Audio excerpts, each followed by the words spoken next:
All right, let's bring in Congresswoman Elise Stefanik, chairman of the House Republican Conference, member of the House Intelligence Committee and Armed Services Committee. Welcome, Congresswoman. Good morning. Now you're officially in leadership in that position. As we look at the State of the Union tonight, how often do you think you'll be standing? Well, certainly that's up to Joe Biden, and I don't think Joe Biden is going to be reaching across the aisle. I think he's going to try to lecture House Republicans and, frankly, double down on his failed far-left policies that we've seen for the last 2 years, whether it's the trillions of dollars of reckless spending that have caused this debt crisis, or whether it's the border crisis, which we just heard from Griff. House Republicans are going to highlight our commitment to America in the guests we bring. So you will see Border Patrol families, you will see law enforcement. I'm inviting a local county sheriff from Montgomery County from my district to highlight the crime crisis and important laws that House Republicans want to pass in order to support our law enforcement and address the crime crisis on our streets. But, you know, this is not my first State of the Union hearing from Joe Biden. He tends to double down on his failed far-left policies. It's going to be interesting because Kevin McCarthy will be sitting behind him. We're used to Nancy Pelosi sitting there, and we all remember during Trump when she ripped up the State of the Union. We want to ask you, too, about this Chinese spy flight, because he says he's not changing his speech. Do you think that he should? Does he need to address this? He absolutely needs to address this, Ainsley. I sit on the House Intelligence Committee and the House Armed Services Committee, a senior member on both of those committees.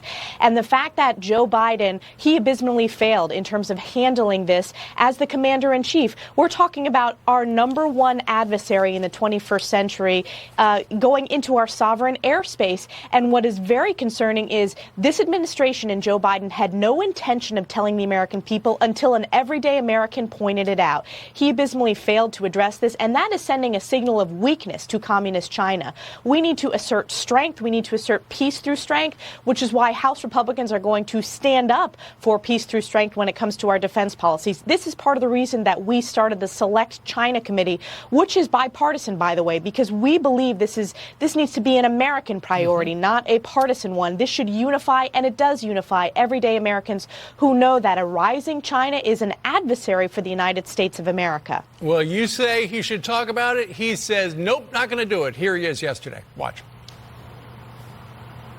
You've known about the balloon program for some time. Has it always been your view to shoot down a Chinese spy balloon, or was it only because it became public?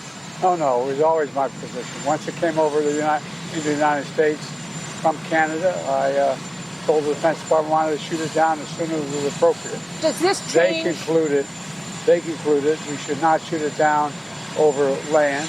It was not a serious threat, and we should wait till it got across the water. Does this change your speech tomorrow night, sir, and your foreign policy message? You know, Congresswoman, it's interesting. There's a story in the Washington Post that reveals that apparently when Joe Biden came into office, they changed how they classify different things. And it wasn't until after these things left the airspace that the Pentagon was told, oh, by the way, those were China. But isn't it curious? Apparently nobody at the Pentagon told President Trump what was going on. You got to wonder, maybe the people at the Pentagon were thinking, you know, if we tell him, he's going to shoot it down, and we don't want him to shoot it down. Well, there's a lot more questions that need to be answered, which is why it's so important to have briefings for members of Congress. Speaker Kevin McCarthy has demanded a briefing, not just for congressional leadership, but for all members. And certainly the committees on which I serve, the Intelligence Committee and Armed Services Committee, we're going to ask many, many tough questions. Again, as we think about a rising China in terms of being a top adversary for the United States in the 21st century, we need to make sure that we have an understanding of what information were they collecting, what intel was this Chinese spy balloon collecting, and why did we even allow it to enter our sovereign airspace? Again, China is watching, our adversaries are watching, and they have seen weakness from day one from Joe Biden as commander-in-chief. I think this actually goes back to the catastrophic Afghanistan withdrawal. Both Russia and China were watching that weakness, and they are trying to assert their strength to take advantage of that weakness. We need to return to the effective policies, frankly, that we saw under President Trump and Republican leadership when we had a strong commander-in-chief. We also wanted to ask you about Thursday, because I know this is the first hearing for the subcommittee on political weaponization of the federal government. Are you going after, I know you're calling witnesses, there'll be witnesses from both sides. Is this to talk about agencies, government agencies who particularly targeted conservatives? It's a great question, Ainsley. So I think this will be some of the most important work of the House Republican majority. This is about transparency and shining a spotlight. So this first open hearing is to set the tables. If you talk to everyday Americans, they are deeply concerned that federal agencies are targeting hardworking Americans and that there's two sets of rules. If you happen to have the last name Clinton or Biden, crimes are brushed under the rug. We've seen how the FBI and the Department of Justice have not addressed Hunter Biden's clear crimes, and yet at the same time, they are targeting conservatives and Republicans because of your political beliefs. We see that in their targeting of parents.